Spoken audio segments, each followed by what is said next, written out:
This is BBC News, a reminder of the headlines. More than 5,000 dead or missing from the terrorist attacks in America. Hunting those responsible, Washington names Osama bin Laden as a prime suspect. The Americans have promised to take action against not only those who carried out the murderous attacks in Washington and New York, but all terrorist groups who oppose the United States. They're now looking to build a worldwide coalition for what they say will be a long war against international terrorism. At noon in Red Square, a minute's silence. Scenes like these in Moscow have been repeated in public grieving right round the world. America was attacked, but the victims came from dozens of different countries. The roll call helps explain why so many governments now back a new war against terror.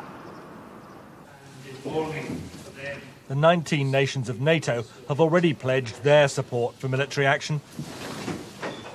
Now they're confident that a much wider global coalition against terrorism is forming. Science fiction came true this week, and I think it's the responsibility of world leaders conscious of being able to protect their populations now to make sure that these other threats are contained and are dealt with. And extraordinary policy shifts are happening. As the royal family of neutral Sweden joined their government in mourning, ministers announced unprecedented backing for the idea of military action. Russia is on board, China too has backed America. Cuba, Libya, even North Korea are condemning Tuesday's mass murder. And now Pakistan has come out, however reluctantly, against bin Laden and his Taliban hosts.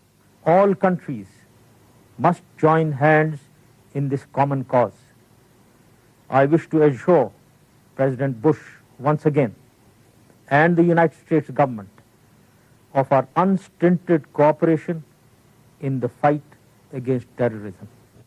Despite that, in Pakistan, shops openly sell propaganda video discs recruiting for bin Laden's terror training. It's not clear where or when these exercises were filmed, but the message is unambiguous. Bin Laden himself calls on followers to strike at America and Israel. His accusations of American imperialism do strike chords with many in the Arab world. America's military targets could include any country accused of sheltering or supporting terrorists. Gaddafi's Libya, Sudan, Saddam Hussein's Iraq, Iran or Afghanistan, where the Taliban shelter bin Laden. Washington's military resources are vast. In the Mediterranean, the US 6th Fleet, complete with cruise missiles. In the Gulf, the 5th Fleet. And in the Indian Ocean, more ships, more soldiers. Britain has troops stationed in Cyprus, as well as strike aircraft in Turkey and Saudi Arabia, and a flotilla of ships in the region. And fearful of imminent attack, foreign aid workers have already been leaving the Afghan capital, Kabul.